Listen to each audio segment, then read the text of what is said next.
मंडळी रामकृष्ण हरी महाराष्ट्रातील नामवंत कीर्तनकाराचे कीर्तने पाहण्यासाठी आपल्या हरी कीर्तन या यूट्यूब चॅनलला सबस्क्राइब करायला विसरू नका।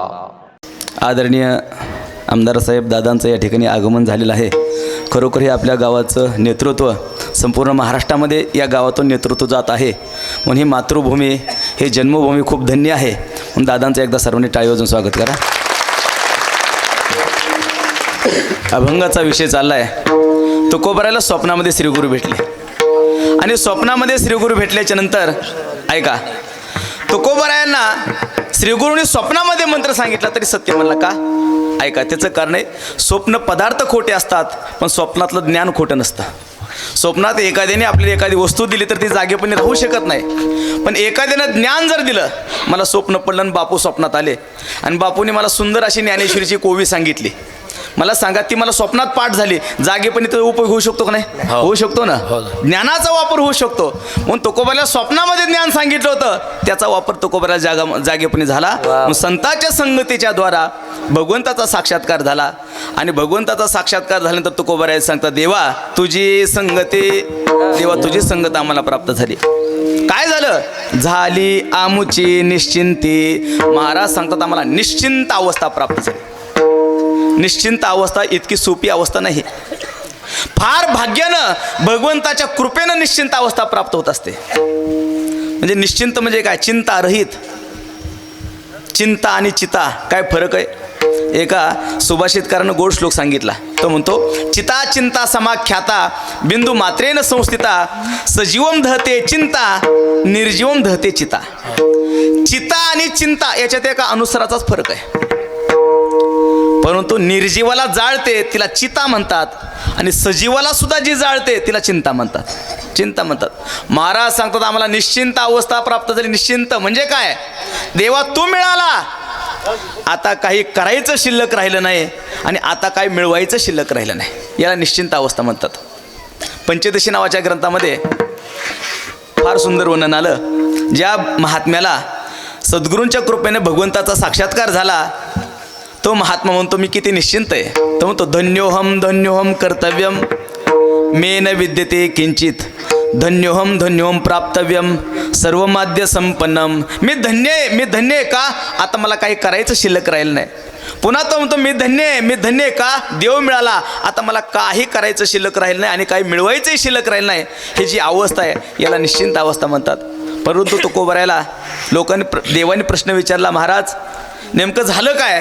तुकोबाराय सांगतात, देवा तुझी संगत मिळाली आणि संसारामध्ये जे सुख कधी पाहिलं सुद्धा नव्हतं ते सुख तुझ्या संगतीत मिळालं। अभंगाचं दुसरं चरण। नाही देखिले ते मिळे, नाही देखिले ते मिळे, नाही देखिले ते मिळे, नाही देखिले ते मिळे, नाही देखिले ते मिळे, नाही देखिले ते मिळे, नाही देखिले ते मिळे, नाही देखिले ते मिळे।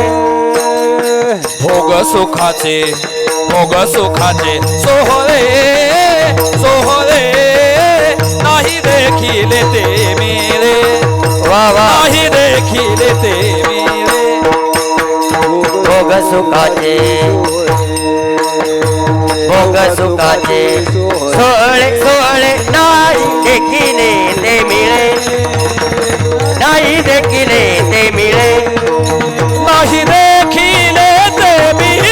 भोग सुखाचे सोहळे, भोग सुखाचे सोहळे, भोग सुखाचे सोहळे सोहळे, नाही देखिले ते मिळे, भोग सुखाचे सोहळे, भोग सुखाचे सोहळे, भोग सुखाचे सोहळे, सोहळे सोहळे सोहळे। जगद्गुरु तुकोबाराय अभंगाच्या दुसऱ्या चरणात सांगतात, देवा नाही देखिले ते मिळे भोग सुखाचे सोहळे। देवा आतापर्यंत संसारामध्ये जे सुख पाहिलं सुद्धा नव्हतं, थोडंही अनुभवलं नव्हतं, देवा ते सुख तुझ्या संगतीत मिळालं। का बरं? तुकोबाराय सांगतात, या सुखाकरता मी अनेक जन्म प्रयत्न केला होता। किती जन्म झाला फेरा गणित नाही दातारा, अनेक जन्म घेतले पण संसारात कधी सुख मिळालंच नाही का बरं? एक असा नियम आहे शास्त्राचा, जे ज्याचं स्वरूप असतं ते त्याला सोडून राहत नसतं. जे ज्याचं स्वरूप आहे त्याला सोडून राहत नाही. साधू संतांनी सर्वांनी एकमुखानं वर्णन केलं संसाराचं स्वरूप काय आहे. दुःख बांधवडी आहे हा संसार, सुखाचा विचार नाही कोठे, सुखाचा विचार नाही कोठे. दुःख बांधवडी आहे हा संसार, सुखाचा विचार नाही कोठे, सुखाचा विचार नाही कोठे, नाही कोठे, नाही कोठे. दुःख बांधवडी आहे हा संसार, सुखाचा विचार नाही कोठे. सुखच नाही, ते त्याचं स्वरूपच आहे दुःख. म्हणून तिथं सुख मिळू शकत नाही. पण देवा तुझ्या संगतीत आल्यानंतर सुख मिळालं. किती सुख मिळालं? भोग सुखाचे सोहळे. त्या सुखाचा सोहळा झाला म्हणजे किती सुख झालं सांगताच येत नाही. अमर्याद सुख. आम्ही माऊलींच्या बरोबर आषाढी वारीच्या वेळेस आळंदीहून पंढरपूरला जातो माऊलींच्या बरोबर. त्यावेळेस आपण काय म्हणतो, माऊलीचा काय निघालाय? सोहळा निघालाय म्हणतो. का माऊलीच्या त्या सोहळ्या त्या पालखीला आपण सोहळा शब्द वापरला? त्याचं कारण आहे माऊलींच्या सान्निध्यामध्ये जे सुख होतं, जे आनंद होतो, ते किती सुख होतं सांगताच येत नाही. अमर्याद सुख होतं, मग तिथं सोहळा शब्द आहे. अलीकडे सोहळा शब्द कुठं पण लागायला लागले. जिथून दुःखाची सुरुवात होती तिथं सोहळा म्हणायला लागले. पण माऊलींच्या सोहळ्यामध्ये किती एकरूपता असते हो. अतिशय लहान मुलगा जरी असला, 80 वर्षाचे आजोबा जरी असले, तरी लहान मुलाला आजोबा म्हणतात, माऊली चला. लहान मुलाला, लहान मुलगा सुद्धा आजोबाला म्हणतो माऊली चला. पुरुष स्त्रियांना सुद्धा म्हणतात माऊली चला, स्त्रिया पुरुषांना म्हणतात माऊली चला. याचा अर्थ प्रत्येकाच्या दृष्टीमध्ये प्रत्येक व्यक्ती हा माऊलीच आहे. एवढी एकरूपता जगामध्ये कुठंच पाहायला भेटत नाही. कुठंच नाही पाहायला भेटत एवढी एकरूपता. ज्याच्या त्याच्या मुखामध्ये एकच आहे माऊली. आणि जिथं एकरूपता असते ना तिथं सुख असतं. जिथं एकरूपता आहे तिथं सुख आहे. जिथं ऐक्यता आहे तिथं सुख आहे. आणि म्हणून आमच्या जीवनातलं द्वैत नाहीसं झालं पाहिजे. द्वैत निघून गेलं पाहिजे आणि त्या दिवशी सुख आहे आमच्या जीवनामध्ये. अभेदामध्ये आनंद आहे, द्वैतामध्ये सुख नाही. आहे की नाही? माणसाला स्वतःला कधी भीती वाटते को? नाही. आपल्यापेक्षा वेगळा कोणीतरी आहे म्हणून भय आहे. म्हणून भय आहे आम्हाला. एकट्यामध्ये भीती नाही. म्हणून एकरूपता भगवंताच्या साक्षात्काराशिवाय होत नाही. आणि ते देव पाहावया गेलो, ते देवची होऊन ठेवलो, देवच होऊन राहतो. म्हणून त्या ठिकाणी जे सुख होतं ते किती सुख झालं? भोग सुखाचे सोहळे सोहळा झाला. मग तुकोबाऱ्या देवाने विचारलं, तुकोबारे एक सांगा म्हटले. आता तुम्हाला दोन्हीचा अनुभव आला. आमच्या संगतीतला पण अनुभव आला, म्हणजे परमार्थातलाही अनुभव आला आणि संसारातला पण अनुभव घेतलाय. सांगा आता तुमचं मत संसाराविषयी काय आहे आणि परमार्थाविषयी काय मत आहे? ते मत तुकोबाराने अभंगाच्या घरी ताकाचे सरोवर.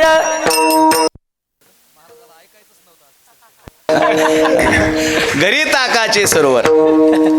घरी म्हणजे ज्या संसाराला आम्ही आमचं घर समजत होतो देवा, कळालं ते ताकाचं सरोवर आहे. ताक म्हणजे महिला मंडळीला माहित आहे. तुम्ही काय करता? दह्याचं घुसळण करता. दह्याचं घुसळण करून वरती काय येतं? लोणी येतं. मग लोणी आल्यानंतर त्यातला तुम्ही ताकाचा भाग घरी ठेवता आणि लोणी शेजाऱ्याला वाटून टाकता. असं नाहीत ना करीत? आमच्याकडलं असं नाहीत करीत. लोणी काय करतात? घरी ठेवतात आणि शेजाऱ्याला ताक देऊन टाकतात. तुमच्याकडे तसंच करतात ना? ताक शेजाऱ्याला हाका मारले, काकू या ताक घेऊन जा. लोणी देता का? लोणी त्या मडक्यात पुन्हा पुन्हा हात घालता, कुठं सापडतंय का? रवीच्या सांधीत अडकलं असलं तर नकाने काढता, पण जाऊ देत नाही का? लोणी ही सार गोष्ट आहे आणि ताक ही आसार गोष्ट आहे. ताक आसार आहे, सरळ देऊन टाकताय का नाही? आणि म्हणून तुकोबारे सांगता, देवा संसार ताकासारखा वाटला, परमार्थ मात्र लोण्यासारखा. फलकट तो संसार येथे सार भगवंत, येथे सार भगवंत, येथे सार भगवंत. फलकट तो संसार येथे सार भगवंत, येथे सार भगवंत, येथे सार भगवंत. फलकट तो संसार येथे सार भगवंत, येथे सार भगवंत, येथे सार भगवंत. फलकट संसार येथे सार भगवंत, येथे सार भगवंत, येथे सार भगवंत, भगवंत. फलकट तो संसार येथे सार भगवंत. संसार फलकट आहे. किती फलकट आहे. ज्ञानोबारांनी फार दृष्टांत दिले गोड. ज्ञानोबाराय सांगतात ज्याप्रमाणे या प्रपंचामध्ये सार आणि आसार दोन्ही आहे. संसार फलकट आहे आणि याच्यातला परमार्थ हा सार आहे. आम्हाला जसं दह्यात ताक आणि लोणी त्याच्यातच आहे, पण सार घ्यायचं आहे. संत साराचा स्वीकार करतात. कशाप्रमाणे ज्ञानोबारांनी फार सुंदर दृष्टांत दिले. सलिली पय जैसे एक होनी मिनले असे ते निवडून राजहंसे वेगळे कीजे. ऐका, राजहंस पक्षाच्या समोर दूध आणि पाणी एकत्रित करून दिलं म्हणजे सार आणि आसाराचं मिश्रण आहे त्याच्यासमोर. तो राजहंस पक्षी काय करतो, त्यातलं फक्त दूधच पितो, पाणी जागेवर ठेवतो. निवडे वेगळे क्षीर आणि पाणी राजहंस दोन्ही वेगळे राजहंस दोन्ही निवडे वेगळे क्षीर आणि पाणी राजहंस दोन्ही वेगळे राजहंस दोन्ही वेगळा. राजहंस पक्षी दोन्ही वेगळं वेगळं करतो. दूधच त्यातलं घेतो, पाणी जागेवर ठेवतो. तसे संत सार स्वीकारतात, आसर जागेवर ठेवतात. ज्ञानोबारांनी दुसरा दृष्टांत दिला आणखीन. आमचा फार सुंदर दृष्टांत दिले. ज्ञानोबाराय सांगतात अग्निमुखे किडाळ तोडून या चोखाळ निवडी ती केवळ बुद्धिमंत. ऐका नाही, महिला मंडळी त्या सोनाराकडे जातात, सोनार दादाकडे, आणि सोनार दादा सांगतात हे जुनं मोडायचंय, नवं करायचंय. ऐका ना, जुनं मोडायचं, नवं करायचंय. त्यावेळेस गेल्याच्या नंतर सोनार दादा सांगतात हे जुनं मोड आहे ना, हे मोड घेत असताना ह्याच्यामध्ये 70% सोनं आहे आणि 30% हिनकच भाग आहे, झळ आहे त्यात. आहे का नाही, हिनकच भाग आहे. दोन्हीचं मिश्रण असतं तो अलंकार. शुद्ध सोन्याचा आणि त्या झळीचा मिश्रण आहे ते. दोन्ही म्हणून मिश्रण सोनाराकडे दिल्यानंतर सोनार काय करतो, त्या मिश्रित असलेल्या अलंकाराचा आणि अग्नीचा संबंध आणतो आणि अग्नीच्या संबंधाने त्यातला हिनकस भाग जाळून टाकतो आणि शुद्ध सोन्याचा स्वीकार करतो. तसे संत सार आणि आसारातलं साराचा स्वीकार करतात, आसार जाळून टाकतात संत. दोन दृष्टांत दिले ज्ञानोबारांनी. तिसरा दृष्टांत ज्ञानोबारांनी फार सुंदर दिलाय. तो या ताकाचा दिलाय. ना तरी जाणीवेच्या आयनी करिता दधी कडसनी मग नवनीत निर्वाणी दिशे जैसे. दह्यामध्ये ताक आणि लोणी दोन्ही पण घुसळून ताक वेगळं करतात आणि लोणी वेगळं करतात आणि लोण्याचा स्वीकार करतात. तसं संत साराचा स्वीकार करतात. आणि शेवटचा दृष्टांत ज्ञानोबारांनी आमच्या शेतकऱ्याचा दिलाय. फार गोड दृष्टांत ज्ञानोबाराय. ज्ञानोबाराय सांगतात भूस बीज एकवट उपनिता राहे घनवट उडे ते फलकट जाणू आले. आमच्या शेतात रास करत असताना सोयाबीनची रास असू द्या, तुरीची रास असू द्या, भुसा आणि बिया अगोदर एकत्रितच असतात. भुसा आणि बिया एकत्रितच आहे. पण ज्यावेळेस उफनल्याच्या नंतर काय तर जागेवर घनवट बी राहतं आणि उडून जातं ते भुसकट असतं. मग आपण ते भुसकट सोडून देतो आणि साराचा स्वीकार करतो. तसे संत काय करतात, या उपाधी माझी गुप्त चैतन्यासे सर्व ते तत्वज्ञ संत स्वीकारते. तसं संत स्वीकारतात. पण तुकोबाराय सांगतात आम्हाला सार काय आसार काय कळालं आणि त्याच्याकरता देवा तुका म्हणे आता आम्ही नवजो दवडिता. तुकोबाराय सांगतात देवा सार काय आसार काय कळल्यामुळं तू आम्हाला परमार्थातून हाकलून दिलं तरी आम्ही जाणार नाही, असा अभंगाचा सरळ अर्थ आहे. विठोबा रखुमाये विठोबा रखुमाये विठोबा रखुमाये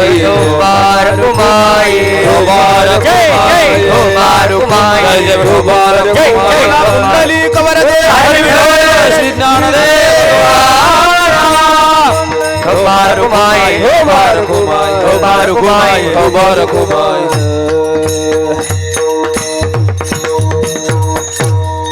अशा रीतीने अभंगाचं चिंतन थोडं पाहिलं.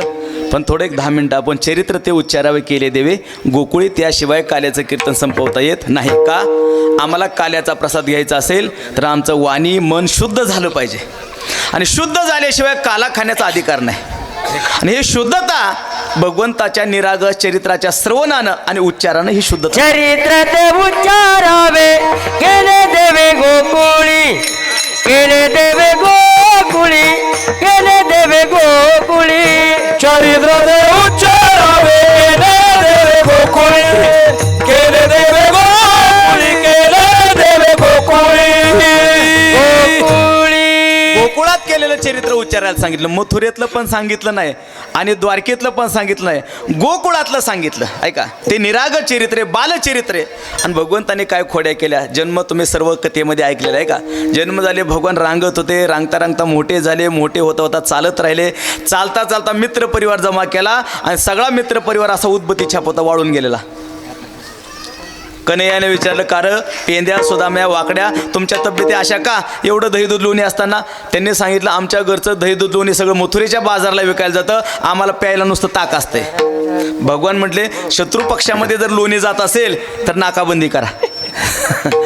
जाऊ देऊ नका. मग घरी चोरी करा, पण चोरी करून खायचं. मग माझ्या मागे या आलं तरी यारी लागे, अवघे माझ्या मागे मागे, आजी देतो पोट भरी, पुरे म्हणाल तो वरी. माझ्या मागे या, पोटभर खायला देतो. मग चला म्हटले, पण चोरी करायचं साहित्य घ्या म्हटले. काय काय घ्यायचं. भगवंताने सांगितलं, घ्यारे सामुग्री चोखट, खडे सराटे निकट, माझे बांधारे बळकट, शब्द काही करू नका. बारीक बारीक खडे घ्या म्हटले, वस्त्रगळा केली बारीक माती घ्या, एक लांब काठी घ्या आणि सराटे घ्या. 4 वस्तू घ्यायला सांगितला. पेंद्या थोडा आगाव होता. पेंद्याने विचारलं श्रीकृष्णाला, कन्हैया चोऱ्या करतात आम्ही ऐकलं, पण काट्या कुराटे घेऊन जातात, हे असलं नेलेलं कधी ऐकलं नाही म्हटले. सांग कन्हैया, हे खडे कशाला. भगवंताने सांगितलं, गवळणी शिंके उंच लावतात, या बाजूला काय असतात, त्या बाजूला काय असतात. हे खडे त्या मडक्यावर मारायचे आणि मारल्याच्या नंतर त्या मडक्याच्या आवाजावरून ओळखायचं हे मडकं भरलेलं आहे का रिकाम आहे. भरलेलं आहे का रिकाम. हां, टंग टंग वाजलं की समजा ते रिकाम आहे, आणि भदभद वाजलं की मनाचे भरलेलं आहे का नाही. नाहीतर तिथवर जायचं आणि रॉंग नंबर लागायचा. असं होऊ नये का नाही. म्हणून त्याच्याकरता खाड्याची गरज आहे. कन्हैया मला ही काठी कशाला. कन्हैयाने सांगितलं, अरे पेंद्या, शिंके उंच लावल्यानंतर आपला हात पोचणार नाही. मग त्या काठीनं त्या मडक्याला छिद्र पाडायचं. छिद्र पडलं की त्याच्यातून दही दूध लोणी खाली येणार, आपण ओंजळीत घ्यायचं आणि खायचं. याच्याकरता काठीची गरज आहे. वा कन्हैया हुशार आहे बरं तो. पेंद्या मला सांग कन्हैया, हे सराटे कशाला रे. सराटे, सराटा कळतो ना, कसाही टाकला की एक आणि वरी असते, त्याचं नाव सराटे. एक आणि वरीच असते. कशाला. पेंद्याला भगवंताने सांगितलं, अरे पेंद्या, आपण चोरी करायला गेलो, गवळणी जर जाग्या झाल्या, आपल्या मागं पळायला लागल्या, तर वाटेत सराटे टाकायचे. मग गवळण आपल्या मागं पळायला लागली तर पळत पळत येणार, तिच्या पायात काटा टोचणार, गवळण खाली बसणार आणि आपण पळून जाणार. पण पेंद्या थोडा आगाव होता बरं. पेंद्या म्हणला, कन्हैया, ती गवळण जर सुशिक्षित असली तर, म्हणजे कळालं का, घरात चप्पल घालणारी असली तर. पद्धत निघाली महाराज. आता स्वयंपाक करताना पण पाया चप्पल असतात. स्वयंपाक करताना चप्पल वेगळी, जीव वाढताना चप्पल वेगळी, माहेराला जायची चप्पल वेगळी, वाढदिवसाला जायची चप्पल वेगळी, मॅचिंगची चप्पल वेगळी, लग्नाला जायची चप्पल वेगळी, आणणाराला एक बी नसते. आहे का नाही. पेंद्या मला ती चप्पल घालून आली तर. कन्हैया म्हणला, एका सिक्युरिटीवर कधी राहायचं नसतं, डबल सिक्युरिटी पाहिजे. ही वस्त्रगाळ केलेली माती ना आपल्याकडं, ही माती तिच्या डोळ्यात टाकायची आणि ती डोळ्यात चोळत बसणार, तो पण आपण पळून जाणार. पेंद्या म्हणला, ती जर गॉगल घालून आली तर. कन्हैया म्हणला, मग तू इथंच बसतो, नको येऊ आमच्या मागं. आहे का नाही. अशा रीतीने चोरी करायला गेले घरी, चोरी केली, दही दूध खाल्लं, सगळी नासाडी दह्या दुधाची केली, निघून आले. एक नाही, दोन नाही, अनेक घरी चोऱ्या केल्या, अनेक घरी चोऱ्या केल्या. पण ही टोळी कोणाला सापडत नव्हती. गावात चर्चा चालू झाली, अगं माझ्या घरी चोरी झाली, दुसरी म्हणली माझ्या घरी झाली, तिसरी म्हणली माझ्या घरी झाली, एक जण म्हणली माझ्या घरी नाही झाली, माझ्या घरी नाही झाली.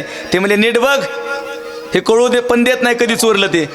आणि घरात गेली तर काय झालं, पाहती गवळणी होती पालती दुधाने. बघायला तर पालती घातलेली होती सगळी दुधाची भांडी.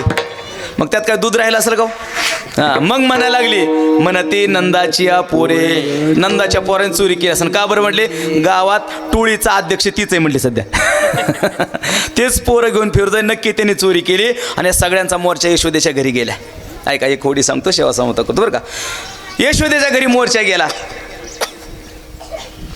यशोदेला सांगायला लागले गारण, यशोदे कृष्णाशी सांगावे, गोकुळी राहावे का जावे. यशोदे कृष्णा सांग, आम्ही गोकुळात राहायचं का निघून जायचं. काय झालं, एक सांगायला लागली, येणे माझे कवाड उघडिले, यांना माझं कवाड उघडलं. दुसरी म्हणली, येणे माझे शिंके ओ तोडिले. तिसरी म्हणाली, दह्या दुधा ते भक्षिले, ओलांडिले ताकाते. सगळ्या खोड्या केले. किती खोड्या सांगू तुला, एवढ्या खोड्या झाल्या. यशोदा म्हणली, तुम्ही किती खोड्या सांगा.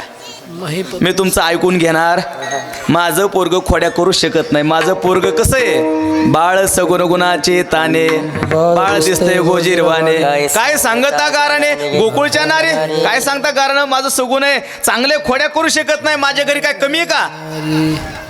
यशोदा म्हणले तुम्हाला जर वाटत असलं माझं पोरग खोड्या करतंय चोऱ्या करतंय, धरून दाखवा. धरून दाखवा म्हणलं सगळ्याच गवळीने खाली माना घातल्या ना.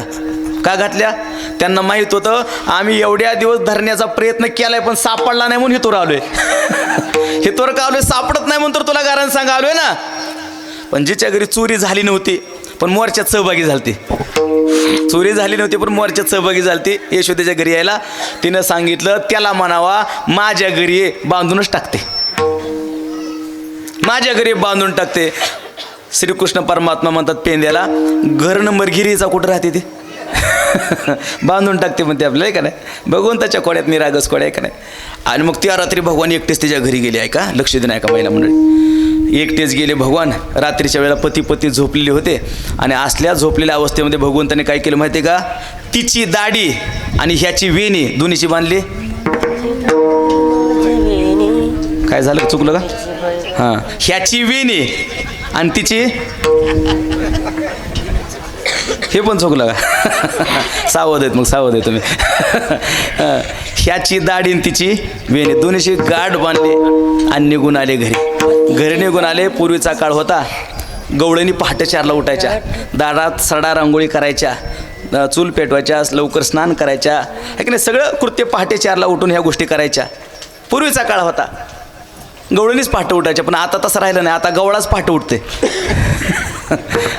चूल पेटवतंय, चहा करतंय, चहा पितंय आणि तिच्या उशाला नेऊन ठेवतंय आणि तिला म्हणतंय चहा पिन पुन्हा झोप. ते सुद्धा चहा पितीन पुन्हा झोप होते, आहे का नाही? आणि मग त्याप्रमाणे पहाटे गवळून उठायला निघली. उठली तशी तिच्या वेणीला आणि याच्या दाढीला झटका बसला. बसल्या बसल्या ती म्हणली काय कळतं बिळतं नाही तुम्हाला? वेणी वडायला लागलात माझी. पहाटच भांडण पेटलं. तो म्हणला तुला काय कळतं का? दाढी ओढायला लागली, खायला जास्त झालं म्हणले तुला, आणि काम नाही. काय झालं? काय काम नाही, सगळी तणनाशकं निघाली आता. खुरपायचंही काम नाही, काहीच काम नाही राहिलं, आहे की नाही? मस्त होऊन या मातली धांगडी करती ओढाओढी मजा लागे, ओढाओढ करायला लागली. भांडण पेटलं. बघता तर गाठ बांधली. ती म्हणली अहो असली चेष्टा असते का? गाठ बांधली. तो म्हणला असली असती चेष्टा, तूच बांधलीस. भांडण लागलं. ती म्हणली जाऊ द्या, कुणी का बांधली ना, सोडा म्हणली. तो म्हणला आपण नसतो सोडत, तुम्ही सोडा. दोघांनी एक एक हात लावला सोडण्यासाठी. प्रेमाचं भांडण चालू झालं. नवरा बायकोत भांडण बी झालं पाहिजे आणि दुपारी मिटलं बी पाहिजे. सकाळी भांडण झालं पाहिजे आणि इंगळे महाराज दुपारी होय ग होय ग होय ग करावं लागतं. 10-5 बारी आपण होय ग आपण केलं का मग ते 11 वेळेस म्हणते होय ग कराय काय झाले, समजायचं राग शांत झाला. आणि मग मिटलंही पाहिजे. सोडण्याचा प्रयत्न केला, सोडिता सुटेना. जाळण्याचा प्रयत्न केला, जाळीता जळेना. कापण्याचाही प्रयत्न केला तरीही जळाना. ऐका, आणि एवढं झाल्याच्या नंतर सकाळचे 8 वाजले. गावातली लोक म्हणायला लागली रोज पहाटे 4ला उघडणारं घर आज सकाळचे 8 वाजले तर घर का उघडं नाही? मग गावातली लोक त्या दरवाजाच्या फट्टीतून जाऊन आतमध्ये बघायला लागली तर त्यांना वेगळा सिनेमा दिसला. हा दाढी वेणीची गाठ बांधलेला. त्याने त्याला सांगितलं, सगळ्या गोष्ट गेली. श्रीकृष्णाने गावात दौंडी दिली मोठ्याने. ऐका हो ऐका, आज आपल्या गावामध्ये विना तिकीट सर्कस येणार आहे हो. दिली की दौंडी. सगळं गाव रस्त्यावरती आलं. आणि त्यावेळेस तिला कळलं की आपण श्रीकृष्णाला माझ्या घरी बांधून टाकते म्हणलं, त्याच्यामुळे येणंच बांधली. त्याला शरण गेल्याशिवाय आता गाठ सुटणार नाही. आणि मग तिने काय झालं, लाज भय शंका दुराविला मान. आपली लाज देवाला शरण जायला सोडली पाहिजे. म्हणजे काय, परमार्थच करण्यासाठी लाजीचा विचार नाही केला पाहिजे. पण आमची परिस्थिती झाली, आम्हाला कपडाला गंध लावायचा म्हणलं तर लाज वाटते, आम्हाला तुळशीची माळ घालायची म्हणलं तरी लाज वाटते, आहे का नाही? पण या लाजेनं आम्हीच आमच्या हितापासून दूर जातो. अशा भगवंतांनी पाहता क्षणी ती गाठ सुटली. अनेक खोड्या केल्या. यशोदेने सांगितलं कृष्णा आता तो गावात राहायचं नाही, रानात जायचं, गाया घेऊन गाया चारण्याकरता जायचं. आणि भगवंतांनी आपल्या गोपाळा समेत खांद्यावर एक कांबळी, की नाही, हातामध्ये काठी, हातात काठी घेतली, डोक्याला मोर पंख लावला, कमरेला बासरी खोवली, आहे का नाही, पितांबर धारण केला, गळात वैजयंतीची माळा घातली. आणि असा वेश धारण करून भगवान सगळ्या गोपाळा समेत गायी चारण्याकरता यमुनेच्या काठाला वनामध्ये गेले आणि गायी चारायला सोडल्या. गायी चारायला सोडल्याच्यानंतर त्या ठिकाणी भगवंताने गोपाळाने अनेक प्रकारचे खेळ खेळले. हमामा, हुतुतू, हुंबऱ्या, लगोऱ्या, विटी दांडू, चेंडू फळे अनेक खेळ खेळले.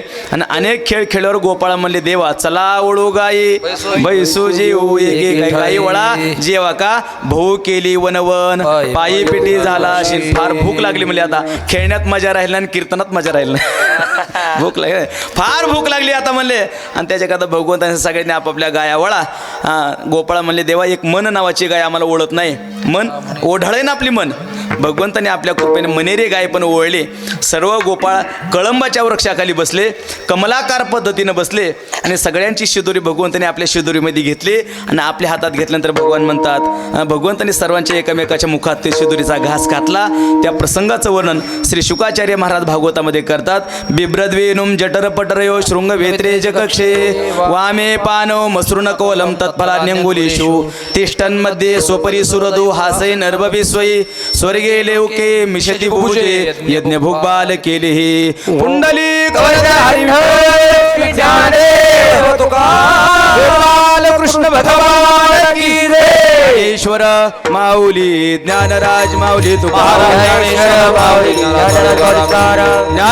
माऊली ज्ञानराज माऊली ज्ञानेश्वर माऊली माऊली तुकाराम. अशा रीतीने भगवंताने हा काल्याचा प्रसाद केला.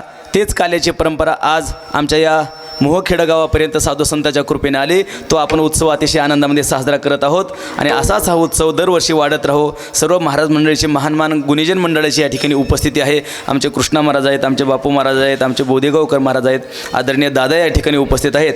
असाच हा सोहळा वाढत जावो हीच प्रभूचरणी प्रार्थना करतो. झालेली सेवा भगवान पंढरचरणी माऊली ज्ञानोबऱ्याचरणी जगदूर तुकोबऱ्याचरणी, त्याचप्रमाणे गुरुनाम गुरु रंगनाथ महाराज परभणीकर गुरुजी यांच्या चरणी, ज्यांच्याकडे माझं वेदांत शास्त्राचं अध्ययन झालं असे माझे श्री गुरुभाऊ म्हणजे श्री गुरु हरिभाऊ महाराज पाटील मुमुक्षु पाठशाळा पंढरपूर यांच्या चरणी समर्पित करतो. जे योग्य असेल ते माझ्या गुरुरे भाऊंचं आहे, अयोग्य आहे ते मात्र माझ्या बुद्धीचे दोष आहेत. यदत्र संष्टुम किंचित तद गुरुरे वमे नाही यदत्रा संष्टुम किंचित तन्मम गुरुवर नाही. मला शेवटचा झालं. हरिभक्तीपरायण